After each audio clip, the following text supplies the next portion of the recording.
Uradno lahko povemo, da je ponoči v puščavi zelo mrzlo.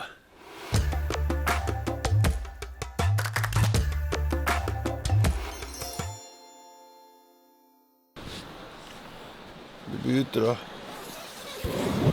Jaz smo se včeraj kampirali tule in moramo zdaj pogledati, kje sploh sva v bistvu.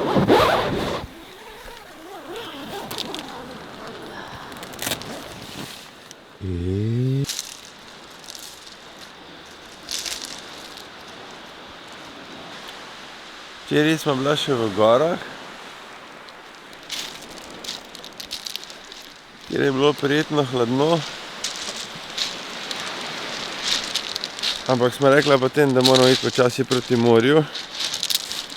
In smo včeraj naredila kar dobrih 300 kilometrov. In smo zdaj pristala tukaj na morju. In smo se kampirnala na tej lepi plažiki. Z teh kamnov. Mater, je bilo fajn spati, to je noro.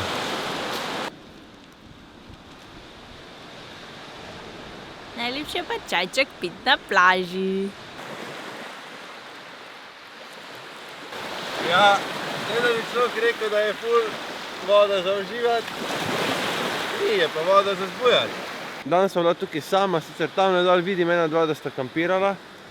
In sta prva, ko smo jih sploh videli, da kampirata poleg naju. Kar pomeni, da ni zdaj noro popularno kampiranje, ampak za vse tiste, ki se sprašujete, če je varno, res je ful varno. Včeraj je bil edini šum, ko je bil čist pri šotoru, pa smo se že malo ustrašila, kaj pismo zdaj en po noči hodi pred nama, pa smo odprla šotor, pa so bili 3 oslički.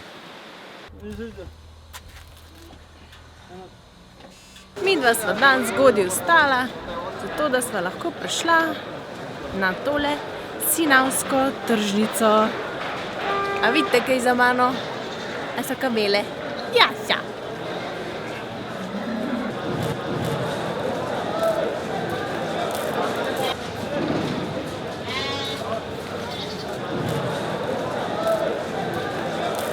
Zgubila sem Mica.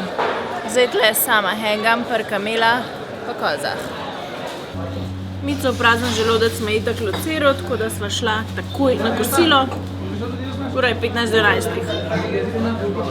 Zbrala sva najbrž najbolj lokalno od lokalnega, kjer seveda nimajo pribora, tako da pač jeva z rokami oziroma s kruhom.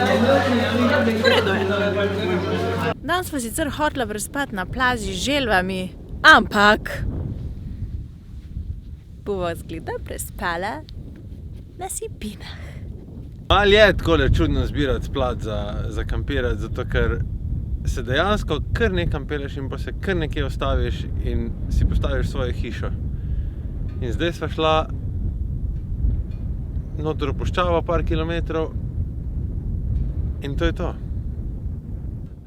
Sonce je glih dol padlo, mi smo pa jedla po moje zadnjo minuto, da smo postavila šotor. Fajn ga piha, zabila smo vse kline prvič, ker drugače jih nikoli nisva.